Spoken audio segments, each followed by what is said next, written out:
We're on page 31 in the book, and we're looking at rectangles. All students come to geometry with prior knowledge concerning rectangles.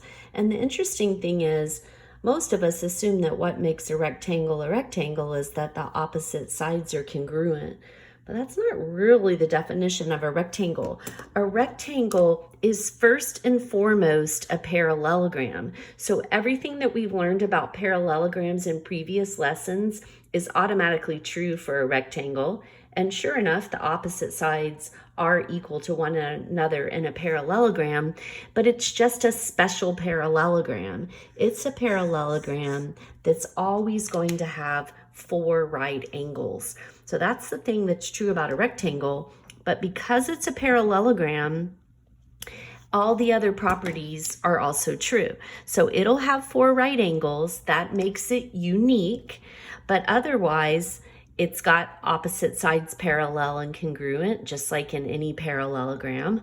The opposite angles are congruent, just like in any parallelogram. The consecutive angles are supplementary, and the diagonals bisect each other. There's one more thing, however, that makes a rectangle unique from any other parallelogram, and that is that its diagonals are in fact always congruent. I've taken my compass apart. Let me put it back together real quick. So if we measure the diagonals of this rectangle, if I use my compass to see how far it is from B to D, that setting is the same from A to C. So these are the 2 things that make a rectangle unique or different from other parallelograms. Otherwise, it's pretty much going to have all the same properties. So how are we going to apply that? So if it's a rectangle, its diagonals are congruent to solve the problems on these next few pages. All right, so let's go ahead and look at this first one. So a basketball team's running a drill along the diagonals of the court. FC, which is one of our diagonals, is 106.5 feet long, and we want to find the length of DG. Well, what do we know about the diagonals in any parallelogram? We know that they bisect one another. And in a rectangle, they're congruent. So not only are they congruent, but they cut each other in half. So that means that in a rectangle, always these 4 pieces are going to end up being congruent to one another. And notice that we're building 2 different pair of congruent isosceles triangles, always in a rectangle. So we know that FC is congruent to BD because the diagonals of a rectangle are always congruent. If segments are congruent, then the distances between those endpoints are equal, definition of congruence. And since FC is 106.5, then so is BD, substituting in that value. So because it's a rectangle, we know they bisect one another. So basically what this is just saying is that if you add the 2 pieces, you get the whole thing, but we're gonna just end up taking this number and the 106.5 and cutting it in half in order to get the lengths of those 4 equal pieces. And if we do that, we do end up with 53 and 25/100ths. Okay. So on the next page, I wish this diagram was a little bigger in terms of the real world context. The colors kind of make it difficult to label the pieces, but stay with me. So it's a barn door, and we have, if you've ever noticed, I mean, this is pretty common in construction. These braces are helping to maintain the shape of the door. We have an X brace, and they tell us the distance from R to T is 33 9/16. Well, because we know that this door is a rectangle, I know that these diagonals split each other, and all of those pieces are going to be congruent. They tell us that QR, this side of the door, is 7 feet. So of course, this side is also 7 feet. And angle RTS is 65. So that's that angle right there, RTS. So we want to find, if a number's not a whole number, write it as a decimal. Okay, all right, so we want to find PS. So I already mentioned that the opposite sides are going to be congruent to each other. So that's 7. SQ is the length of the whole entire diagonal, and we've been given the measure of just a piece of it. Well, one of the pieces is 3 9/16. So if you add 3 9/16 to, if you double it, if you add it to itself, we're going to get 6 18/16. Well, we know 16/16 is 1 whole. So let's take that 1 whole and add it to the 6 that we have. And then that will leave us with only 2/16, and that's going to reduce down to 1/8. And so if we want to write this as the decimal, this is going to be 7.125.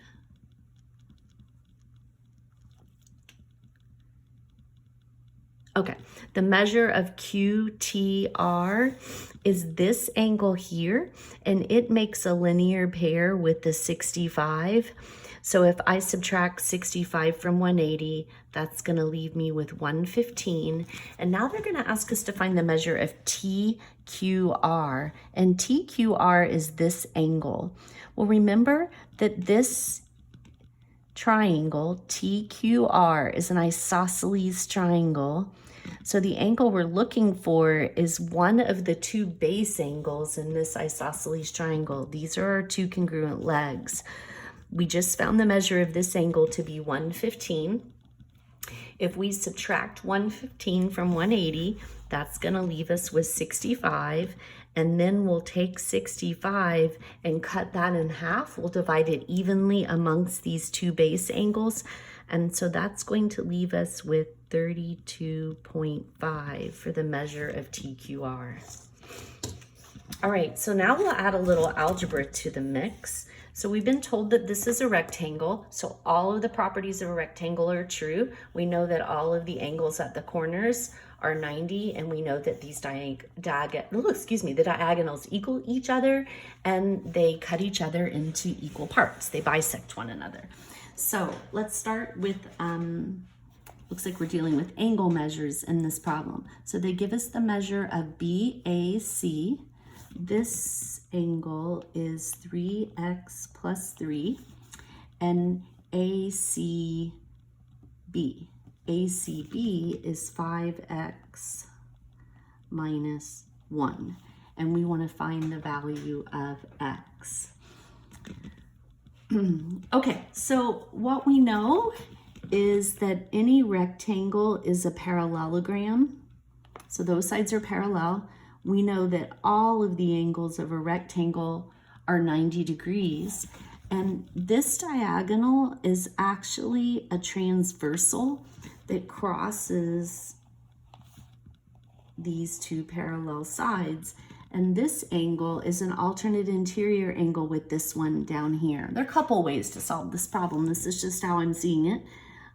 So this angle is 3x plus 3. And then together, we know that these 2 angles have to add up to 90 since we've got a right angle at the corner there. So that, because it's a rectangle, it has 4 right angles. So the measure of DCB is 90. Because it's a parallelogram, opposite sides are parallel. Parallel. That's what we did. We said the sides were parallel. And then the alternate interior angles are always going to be congruent when they're formed by parallel lines. So we know that ACD, this one was congruent to that one. So that's why I did what I did. So then we can add these 2 angles together and set that equal to 90. So the measure of BAC was the 3x plus 3. And we added that to ACB, 5x minus 1. All right, group up our like terms. So again, there's no room to do the work. Group up the like terms, 3x and 5x, 8x. The positive 3 and the minus 1 is 2, and that's equal to 90.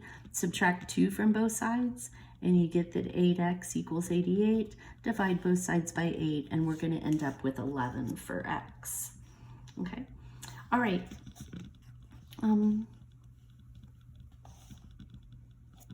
Let's go ahead and we'll do this one together in class. So we're going to save this one. Let's come over here to the other page. I'd like to do a proof. So if the diagonals are congruent, then you know that the parallelogram is a rectangle. We've already mentioned that theorem. So let's just look at examples 3 and then the one below it, and we'll call this a lesson.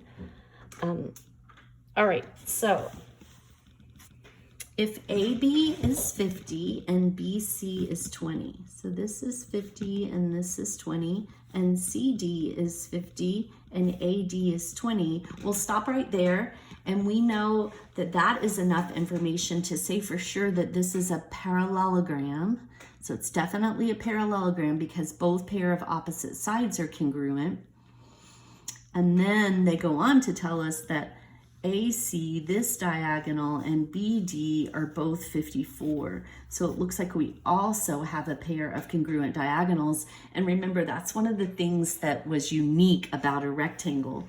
So they list all of the equal statements that we just mentioned. AC is equal to BD, AB is equal to CD, and so on. And they go ahead and just change them into congruency statements instead. That's true just by the definition of congruence. And then specifically, because AB and CD are congruent and BC and AD are congruent, we know it's a parallelogram, as I mentioned. Both pair of opposite sides congruent is enough information to say it's a parallelogram. And then the thing that is unique about a rectangle is that the diagonals are congruent.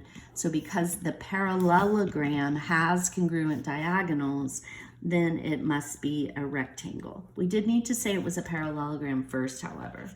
All right, let's look at this final proof, and then we'll pick up in class with more practice here. So we've been given two things. We know that this is a rectangle. So what do we know about it? We know it's a parallelogram. We know its opposite sides are congruent. We know all the angles are right angles. And if it had diagonals, we would know that those were congruent. But notice that the diagonals aren't drawn. These segments are not diagonals. And then they told us that these two pieces are congruent to each other. We're trying to prove in the end that QT is congruent to RT, these two segments. So let's see how we get here. They start with the given statement, and then they go on to say that this is a parallelogram. And remember, that's what a rectangle is. It's a parallelogram with 4 right angles. So we're going to go ahead and say that the opposite sides of a parallelogram are congruent to one another. And specifically, we really only need to worry about these two sides just looking ahead at this proof. So we do know that QP is congruent to RS. So notice we've got some triangles here that we're looking at. Remember, we're trying to show in the end that this is congruent to that. And those are both sides of these two smaller triangles. So what do we know about these angles? Well, because it's a rectangle, we know that all of the angles are right angles. So we know that angle P and angle S are right angles. Definition of a rectangle, parallelogram with 4 right angles. And then we can say that those angles are congruent to each other because all right angles are congruent. Well, now what do we know about these two triangles? These triangles are going to be congruent by side included angle side, side angle side. So specifically, triangle QPT is congruent to triangle RST by side angle side. And then once the triangles are congruent, we use these 3 parts to prove them congruent, but all of the remaining parts are congruent. That's what it means to be congruent. All the parts that match up will be congruent. So now that we have congruent triangles, the corresponding parts are also congruent. So, and those correspond. Sure enough, QT and RT correspond. So segment QT is congruent to segment RT by CPCTC.